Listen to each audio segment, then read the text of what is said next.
Olá, sejam todos bem-vindos a mais uma videoaula da disciplina de Estatística Multivariada. Bom, vamos começar com essa sequência de vídeos a falar a respeito da análise de cluster, ou análise de conglomerados, ou análise de agrupamento. São técnicas extremamente importantes, que vêm nos ajudar em situações em que temos um grande conjunto de dados, ou temos algumas observações e queremos analisá-las. Okay? Bom, então a análise de agrupamento, ela visa com esse objetivo de pegar um conjunto de dados que é sem divisão nenhuma e dividi-los em grupos de tal forma que dentro dos grupos eu tenha elementos que sejam parecidos e entre os grupos eu tenha elementos distintos, tá?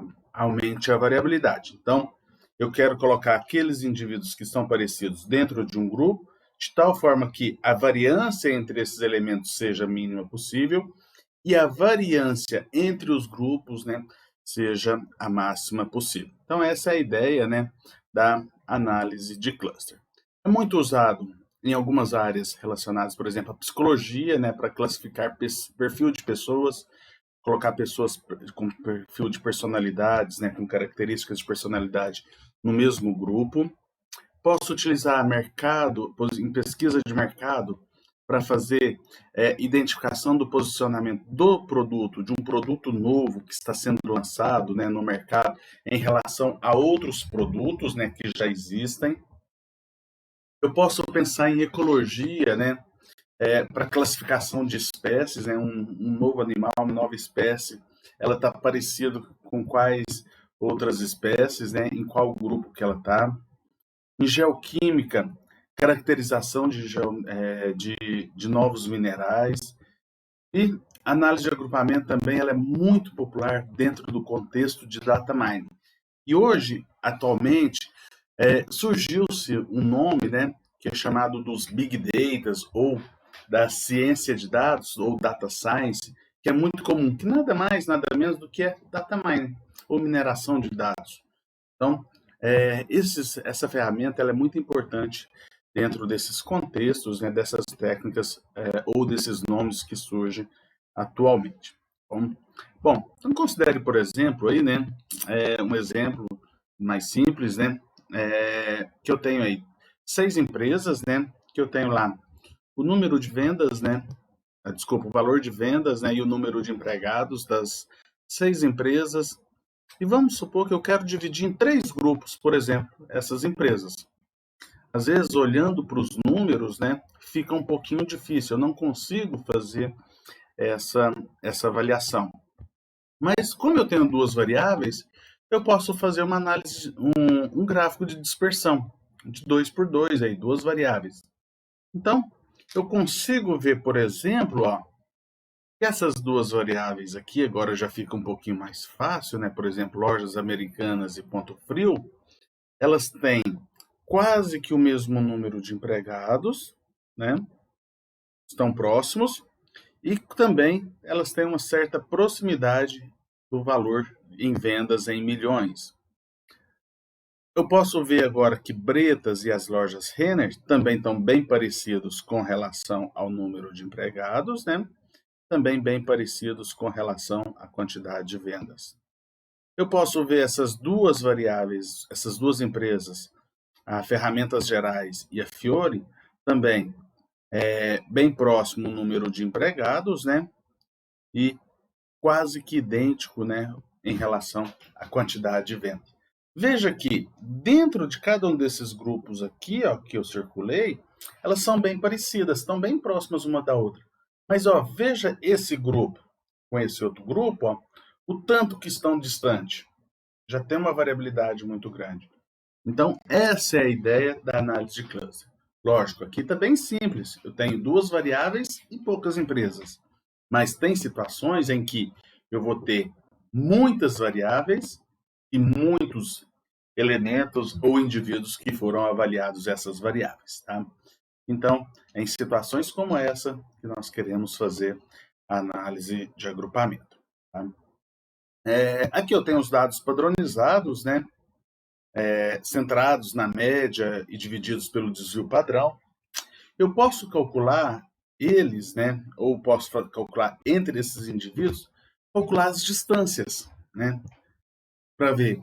É uma distância que a gente pensa, ou seja, quanto mais próximo for essa distância, ou quanto menor for essa distância, mais parecido vai estar esses indivíduos. Ou quanto maior a distância, mais longe vão estar os indivíduos. Por exemplo, naquele caso das empresas, né, aqui que subtraiu a média de cada variável e dividiu pelo desvio padrão, né, primeiro para a variável venda, subtraiu a média, depois dividiu pelo desvio padrão das vendas. Para o número de empregados, subtraiu a média e dividiu pelo desvio padrão, fez a padronização. Eu faço a distância desses dois indivíduos, né, e aí daqui um pouquinho a gente vai falar um pouquinho mais de distâncias. Eu tenho, por exemplo, que quando eu pego a empresa Ferramentas Gerais e Fiore e faço a distância de uma com a outra, deu 0,52. Quando eu faço a distância, por exemplo, de Fiore para Ponto Frio, vai dar uma distância de 10,2. Então, quem é mais parecido?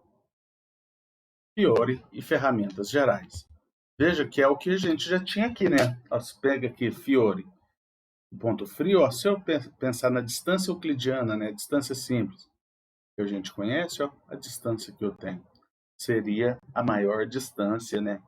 Por exemplo, dessa Fiore, que são as duas que estão mais distantes aí, né? Então, veja que a ideia da análise de cluster é isso, é ir agrupando os indivíduos de tal forma que os indivíduos mais parecidos, né, eles sejam colocados, né, nos mesmos grupos. Bom, então essa é a ideia que nós temos a respeito desse contexto. Bom, antes de nós falarmos propriamente dos métodos de agrupamento, né, eu tenho que falar das medidas de similaridade e medidas de dissimilaridade. São medidas opostas, né? Ou seja, quanto mais similar, é mais parecido. Quanto mais dissimilar, quanto maior a dissimilaridade, são mais diferentes. Bom, então, aumenta a similaridade, são mais parecidos. Diminui a similaridade, são mais distantes. Tá? É o contrário, né, da distância. Quanto menor a distância, mais parecidos. Quanto maior a distância, menos semelhante são os indivíduos. Tá? Então, a nossa medida ou a nossa forma de análise de cluster é baseado nessas medidas aí. Bom, suponha então que você tem um conjunto, né, de dados de N observações e P variáveis, e aí eu quero fazer depois a divisão desses grupos, desses elementos, né, dessa amostra, um determinado número de grupos, né, um número G, por exemplo, 3 grupos, 4 grupos, 5 grupos, né, um número G qualquer. Então, eu tenho para cada elemento ou para cada variável, eu posso ter ou melhor, para cada elemento, né, da amostra, eu tenho um conjunto de P variáveis, né? Então, todas as variáveis são obtidas nesses indivíduos, tá? Então, eu preciso de calcular, né, as medidas de dissimilaridade ou similaridade para cada uma delas. As distâncias, né, é uma medida de dissimilaridade. Bom, existem várias medidas, né, e cada uma delas, né, que eu utilizar, propõe, né, ou vai resultar num tipo de agrupamento diferente. As medidas de distância, as medidas de similaridade, elas não vão concordar entre si. Ah, Lúcio, então qual medida que eu uso? Depende. Não existe uma regra para definir qual é a melhor distância para cada conjunto de dados. Tá? Então, normalmente, o que se é feito? Você faz o agrupamento e, com base no resultado que você tem, que você vê que é o resultado, que é aquilo que faz sentido para o problema, é aquela medida que você usa. Mas tem alguns detalhezinhos aqui que pode nos ajudar nessa escolha, tá bom? Então, primeiramente, eu vou falar de algumas medidas para as variáveis quantitativas, tá? Para aquelas variáveis que são medidas baseadas em distâncias, né? Que são medidas de similaridade. A primeira delas é chamada de distância euclidiana, tá bom? A distância euclidiana entre dois elementos, tá? Da nossa amostra, tem lá o vetor L e o vetor K, o indivíduo L e o indivíduo K, aonde que eu observei todas as variáveis, né? A distância euclidiana para esses indivíduos é dado, né, pela pegar a diferença das respectivas variáveis dos dois elementos, elevar ao quadrado e fazer a soma dessas diferenças e depois extrair a raiz quadrada, né? Então, uma vez que eu faço isso para cada par de elementos da minha amostra de indivíduos, eu vou conseguir construir uma matriz de distâncias, bom? E ela vai ter qual dimensão? N por N. Por que N por N? É a quantidade de elementos que eu tenho na minha amostra. Então, se eu tiver uma amostra com 10 elementos, a minha amostra, minha matriz de distância, ela vai ter 10 por 10. Por quê? Eu vou ter a distância do elemento 1 até o elemento 10. Do elemento 2, do elemento 1 até o elemento 10. Do elemento 3, do 1 até o 10. E assim por diante, né? Para cada uma desses elementos, eu calculo respectivas matrizes. Então, é mais ou menos essa ideia aqui, ó. Então, tem lá o elemento 1, calcula, para um caso aqui que eu tenho uma amostra de 4 indivíduos, né? N igual a 4. Então, eu calculo a distância do elemento 1 até o 2, até o 3, até o 4. Depois eu calculo a distância. E aí eu vou colocar aqui na primeira linha. Então, ó, distância S0, quem que é? É a distância do elemento 1 até o próprio elemento 1. A minha distância até eu mesmo é 0, né? É os mesmos valores. Segundo elemento, quem é? É a distância do elemento 1 até o elemento 2. Do elemento 1 até o 3, do elemento 1 até o 4. Bom, vou para a segunda linha. Distância do elemento 2 até todos os elementos. Ó. Então, vou fazer a distância do elemento 2 até o 1, que é igual à distância do 1 até o 2. Tá? Então, ó, esse elemento aqui é igual a esse. Distância do 2 até o 2, distância do 2 até o 3, e aqui a distância do 2 até o 4. E assim por diante, vamos fazendo. A distância do 3 ao 1, a distância ao 2, a distância ao 3, que é 0, e a distância ao 4. E assim também por elemento 4. Então, construímos uma matriz simétrica e na diagonal eu tenho elementos iguais a 0. Tomem bastante cuidado. Matriz de distância, tá? Não é matriz de correlação. Na matriz de correlação, a diagonal é igual a 1. Se eu fizer uma matriz de similaridade, aqui a distância é uma medida de dissimilaridade. Se eu fizer uma matriz de distância de similaridade, essa diagonal ela vai ter que ser igual a quê? Igual a 1. Mas não é uma correlação, tá? A correlação ela pode ser usada como uma medida de similaridade, tá bom? De similaridade, só para não confundir os nomes. Bom, então, considerar um outro exemplo aqui, né? Eu tenho aí um conjunto de dados, né, que se refere a 6 indivíduos, que eu estou nomeando eles aí de A, B, C, D, E e F, e a idade, né, de cada um deles. Então, ó, a renda média em salários mínimos, 8,15, a idade média, 34,17, média e desvio padrão. Bom, então se eu quero calcular a distância do indivíduo A a B, eu vou fazer a distância que vai ser a raiz quadrada do indivíduo A. Ele tem uma renda de 9,6 e o indivíduo B, 8,4. Então, 9,6 menos 8,4 ao quadrado, mais, para a segunda variável, a idade do indivíduo A menos a idade do indivíduo B ao quadrado, mais, se eu tivesse outras variáveis, eu ia somando essas diferenças, né, dentro dessa raiz quadrada. De um modo geral, quando eu fizer essa continha aí, vai dar um valor aproximadamente de 3,23. Bom, então essa seria a nossa distância do indivíduo A até o indivíduo B. Podemos fazer as distâncias para os demais indivíduos? Podemos. Bom, podemos fazer as distâncias para os indivíduos demais.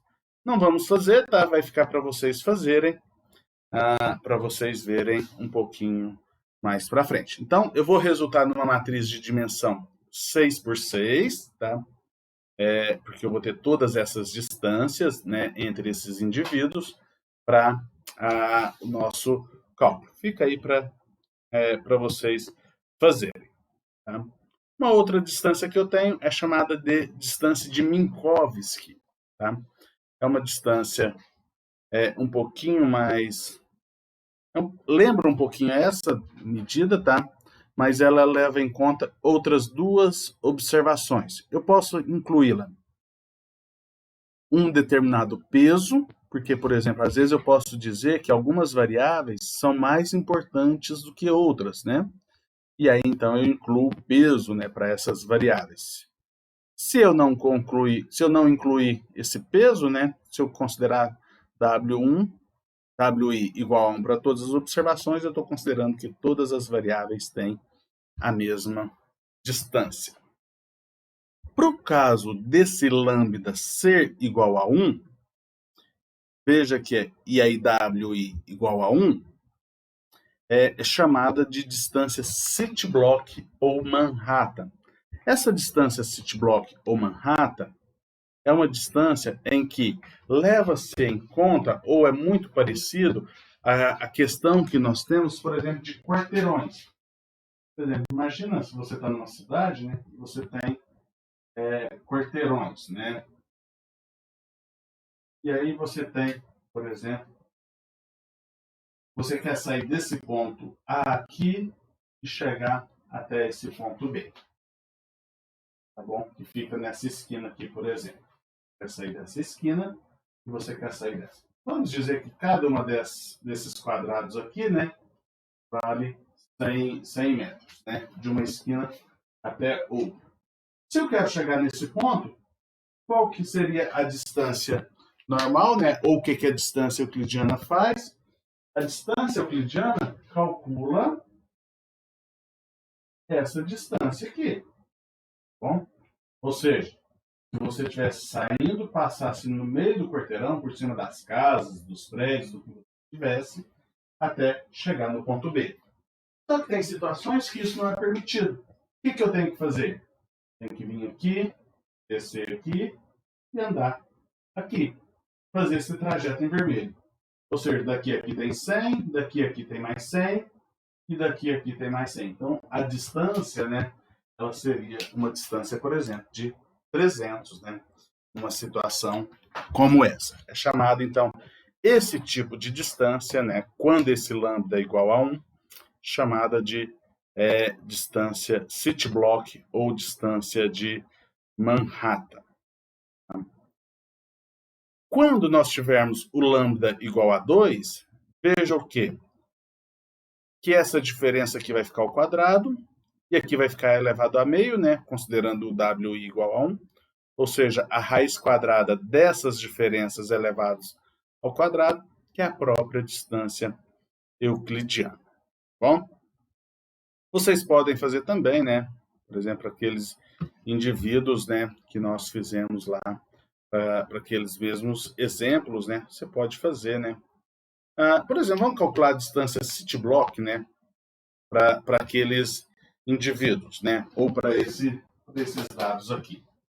Como é que ficaria, então, a distância city block,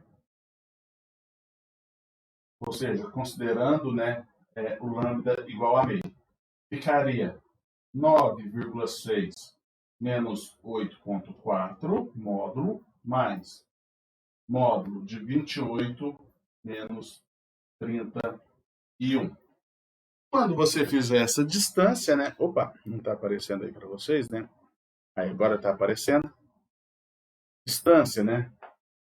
De 9,6 menos 8,4, mais módulo de 28 menos 31.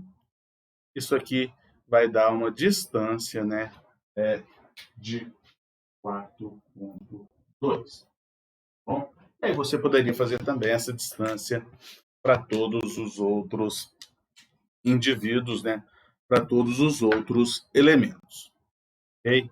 Então, você teria esse tipo de distância aí. Bom, podemos pensar ainda temos outros tipos de distância. Tem uma que ela é chamada de distância de Mahalanobis. Normalmente, as duas que resolvem muito é a distância euclidiana ou a distância de Mahalanobis. Qual que é a diferença de cada uma delas? Na distância de Mahalanobis, você leva em conta a covariância que existe entre os dois elementos. Tá? Então, a distância de Mahalanobis é isso daí. Ó. A diferença entre os dois vetores de médias, de observações, vezes a inversa da matriz de variância e covariância, vezes, novamente, a diferença entre os dois vetores de média. Lembrando só que aqui nessa primeira diferença, ó, é o transposto. Se você tiver a mesma variância para os dados, se você tiver a covariância igual a zero e as mesmas variáveis, e as variáveis tiverem a mesma variância, o que acontece com essa distância de Mahalanobis? Ela volta a ser a distância euclidiana, tá bom? Eu não vou entrar no detalhe da demonstração, mas isso pode ser demonstrado, tá? Com facilidade, tá? Se ainda essa variância for igual a 1, né? Aí, lógico que eu esqueci desse detalhe, tem a variância igual a 1, que aí vai voltar propriamente na distância de Mahalanobis. Bom, então, para aqueles indivíduos que nós já mostramos, né? Por exemplo, lá do indivíduo A e do indivíduo B, que nós já fizemos, né? Se eu quiser calcular a distância de Mahalanobis entre eles, eu teria que fazer isso daí, ó. Veja, ó, eu tenho lá uma média, ou melhor, a diferença entre os dois indivíduos, né, vai dar 1,3 para o primeiro indivíduo, que é lá o 9,6, desculpa, 1,2, né, positivo, e menos 3, que é a diferença entre 9,6 e 8,4, e também a diferença que vai dar 3, menos 3, né? 28 menos 31. Então, ó, a diferença entre os dois vetores de observações, né, do indivíduo A com o indivíduo B, aqui também em coluna. Aqui eu vou precisar da matriz de variância e covariância de todos os elementos, né? Então, essa aqui é a matriz de variância e covariância. Quando eu faço a inversa dela, eu chego nesse resultado. Então, ó, quando eu multiplico esse vetor vezes essa matriz vezes esse vetor, e aqui eu estou elevando a meio, né, porque aqui está o quadrado, então se eu quero só a distância, eu vou chegar, por exemplo, numa distância de 0,46. Então, essa é a distância de Mahalanobis do indivíduo A ao indivíduo B. Tá? Então, vocês conseguem fazer os demais aí. Bom, tem outras medidas de distância? Tem várias medidas de distância. Se você pegar os softwares, tem uma variedade muito grande. E cada uma delas tende a resolver um problema. Eu não vou entrar em detalhe, né, falar de cada uma dessas medidas, senão ficaríamos muito tempo aqui. Mas as mais comuns são essas três que eu apresentei para dados quantitativos. Tem situações também que são os dados, né? Que nós temos pesquisas que envolvem dados qualitativos, bom? Tá? E aí, há duas formas de atuação. Você pode transformar os dados, né, em numéricos, né, de alguma forma, e usar aí alguma medida quantitativa, tá? Ou então trabalhar com algum coeficiente, né, que envolve a presença ou ausência, né, de certa característica. Esse segundo caso é melhor do que o primeiro, né, que aí você não precisa converter, né, esses dados, né, e perder algum tipo de informação. Então, essa técnica que se propõe é que você trabalhar com esses coeficientes de similaridade para essas variáveis qualitativas, normalmente vai desenvolver esse índice contando ou olhando a quantidade de elementos que são parecidos, né? Eles são similares, né, em relação ao todo conjunto de dados. Tá? Então, a presença e a ausência, a ideia, né, é construir variáveis dummies, né, que represente as características, tá? Então, se você tiver variáveis com duas ou mais variáveis, né, então você pode, e aí você colocar variáveis do tipo 0, 1, resposta 0, 1, e aí então fazer essa contagem. E aí tem alguns critérios, né? Por exemplo, vamos usar esse conjunto de dados aqui. Eu tenho lá 10 atributos, tá? X1 até X10. E eu tenho os elementos dos indivíduos 1 e 2. Poderia ter mais indivíduos aqui, tá? A mesma coisa. Mas aqui eu estou pegando em particular 2 indivíduos. Então, 0 é a ausência da característica, né, ou do atributo, e 1 é a presença da característica ou do atributo. Tá? A primeira medida que nós temos é chamada de concordância simples. O que essa concordância simples faz? Ela mede a quantidade de elementos que são parecidos, né, entre esses dois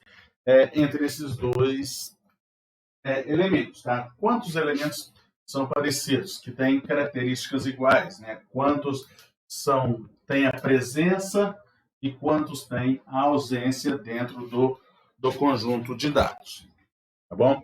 Então essa é a ideia que se temos, né, para esse conjunto de dados. Então, a ideia, voltando lá naquele conjunto de dados, né? Voltando aqui, ó. Eu quero olhar, então eu tenho 10 atributos, tá? Desses 10, ó. Por atributo 1, os dois concordam, tá bom? Para o 2 não concorda, para o 3 concorda, 4 concorda, 5 concorda, 6 concorda, 7 concorda, o 8 não concorda, 9 concorda e o 10 concorda. Então, veja, 1, 2, 3, 4, 5, 6, 7, 8 indivíduos, né, que são semelhantes aí, entre si. Então, a concordância simples vai ser de 8, um total de quanto? De 10. Bom, então, entre o indivíduo A e o indivíduo B, o indivíduo 1 e o indivíduo 2. Então, seria uma concordância, né? Uma similaridade de 0,8. Essa seria a característica dos dois. Eu posso ter uma outra concordância chamada concordância positiva, que ela é melhor do que a concordância simples, porque ela não leva em conta situações em que o 00 não representa uma concordância. Porque, às vezes, os 00 são indivíduos que têm características distintas. Por exemplo, se eu estiver pensando em cor de olhos, né? Vamos dizer que eu tenho 3 tipos de cor de olhos. Verde, azul, castanho.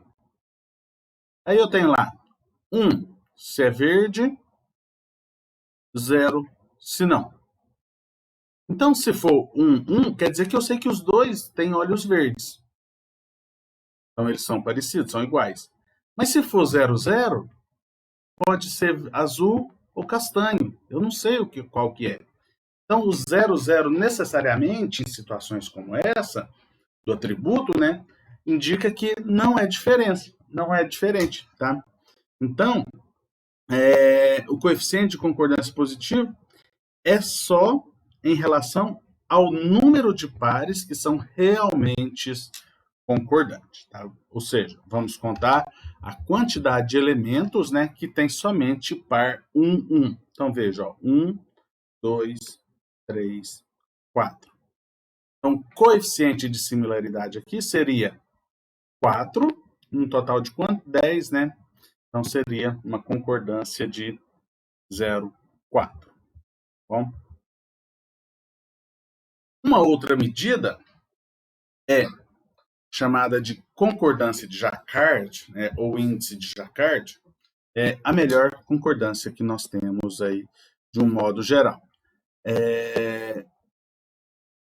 E essa medida ela é calculada sendo o número de concordâncias positivas, considerando, ou melhor, excluindo os pares do tipo 00. Tá? Não leva em conta essa quantidade, tá bom? Então, voltando lá no nosso conjunto de dados, ó, nós temos 4 observações que são do tipo 1, 1, que concordam. 1, 2, 3, 4. Quantos que não são 0, 0? Então, 1, 2, 3, 4, 5, 6. Tá bom? Então, veja, 6 num total. Então, temos 4 concordância, né? Num total de 6. Então, o índice de similaridade ou o índice de Jacquard seria 4 sobre 6. Tá? Então, esse seria aí o nosso valor. Daria algo aí em torno de 0,65, 0,66, né? Alguma coisa nesse sentido aí. Tá bom? E ainda eu tenho a distância euclidiana média, né? Que nesse caso seria calcular uma distância euclidiana considerando zeros e 1. E aí basta considerar, né, ou contar o número de pares discordantes, né? Ou seja, que não são aqueles que não são 0, 0 ou que são 1, 1, tá?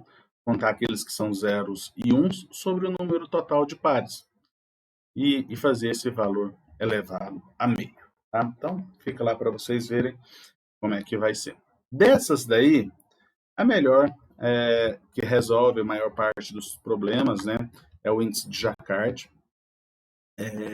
resolve bastante o nosso problema. Mas não são as únicas, tem várias outras medidas aí a serem feitas. Então, nesses casos, né, quanto menor o valor, maior, né, ou melhor, no caso, né, da distância euclidiana média, quanto menor o valor, maior é a similaridade, né, desses elementos aí. Bom, como eu disse, tem vários outros importantes, né? E eu posso transformar, pensando naquelas medidas de distâncias que nós já falamos, eu posso transformar num coeficiente de similaridade, tá? Se eu quiser transformar num coeficiente de similaridade, né, que vai estar no intervalo de 0 a 1, e aí diz que quanto mais próximo de 0, mais diferente, quanto mais próximo de 1, mais similar, eu posso utilizar essa expressão aqui, né? A similaridade entre dois pontos A e B seria 1 menos a distância, né? Uma distância estrela, e essa distância estrela, ou distância padronizada, né? Seria a própria distância de AB menos a menor distância que você tem no seu conjunto, dividido, né, pela amplitude das distâncias, da maior menos a menor distância que você tem. Bom, então, o coeficiente de similaridade, né, ele é maior, quanto maior, mais parecido, né, e quanto menor, mais diferentes são os indivíduos. Por exemplo, nesse caso aqui, ó, de uma matriz 4 por 4, eu posso transformar, né, nessa matriz de similaridade. Bom, por exemplo, esse 0,83 aqui, como que obteve? Ó? Eu tenho essa distância, 3, né? Então, eu vou pegar o 3 menos a menor distância que eu tenho. Qual que é? A menor distância que eu tenho é uma distância igual a 2. Então, 3 menos 2 vai dar, né, uma distância de, ou melhor, uma diferença de 1. Dividido, qual que é a maior distância? 8. Qual que é a menor? 2. Então, 1 dividido por 6, né, vai dar esse valor. E aí, quando eu faço 1 menos 1 dividido por 6, eu vou encontrar, vai dar 5 dividido por 6, né, vai dar aproximadamente esse valor aí. Bom, então, assim que nós encontramos, né, essas transformações de uma matriz de similaridade, né, porque às vezes a distância a gente não sabe o quanto é grande, o quanto é próximo, né, às vezes fica um pouquinho complicado. E aí a gente pode transformar para essa similaridade. Mas os métodos de agrupamento, eles são baseados nessas medidas aí. Bom, tem situações e tem problemas, né, que você tem variáveis quantitativas e variáveis qualitativas. Você tem um mix de variáveis. Tá? E aí você quer fazer o cluster. Tem situações que você vai ter só variáveis quantitativas e tem situações só variáveis qualitativas. Quando você tem essa mistura de variáveis, desses tipos de variáveis, você pode pegar as suas variáveis qualitativas e transformar quantitativas, né? Ou você pode pegar as quantitativas, transformar de alguma forma em qualitativas e utilizar algum método daqueles, ou ainda você pode construir uma medida de semelhança mista. Essa medida de semelhança mista é a combinação dos dois coeficientes, dos dois tipos de variáveis. Ou seja, você vai lá e pega as variáveis que são quantitativas, calcula a similaridade entre elas. Você vai lá, pega as variáveis que são qualitativas, calcula o índice de similaridade entre elas. E aí você faz uma ponderação dessas duas variáveis para os mesmos indivíduos. Bom, então, aqui ó, você tem o índice de similaridade para o indivíduo A e B, considerando só as variáveis quantitativas. Aqui você tem o índice de similaridade, considerando somente as variáveis qualitativas. Tá? Então, você constrói um peso para essa distância, outro peso para essa distância, e faz essa combinação linear. Como que você encontra esses pesos? Para as variáveis quantitativas, vai ser P, né, que é o número de variáveis quantitativas, sobre o número total de variáveis que você tem. WQ é o número de variáveis qualitativas sobre o número total de variáveis que você tem. Tá? Então, você faz uma combinação de variáveis que você tem para seus indivíduos. Tá bom? Então, assim nós terminamos essa parte de medidas de variáveis, medidas de distâncias, similaridades e dissimilaridades, tá? E nós nos vemos na próxima aula. Tenha todos bons estudos e até a próxima.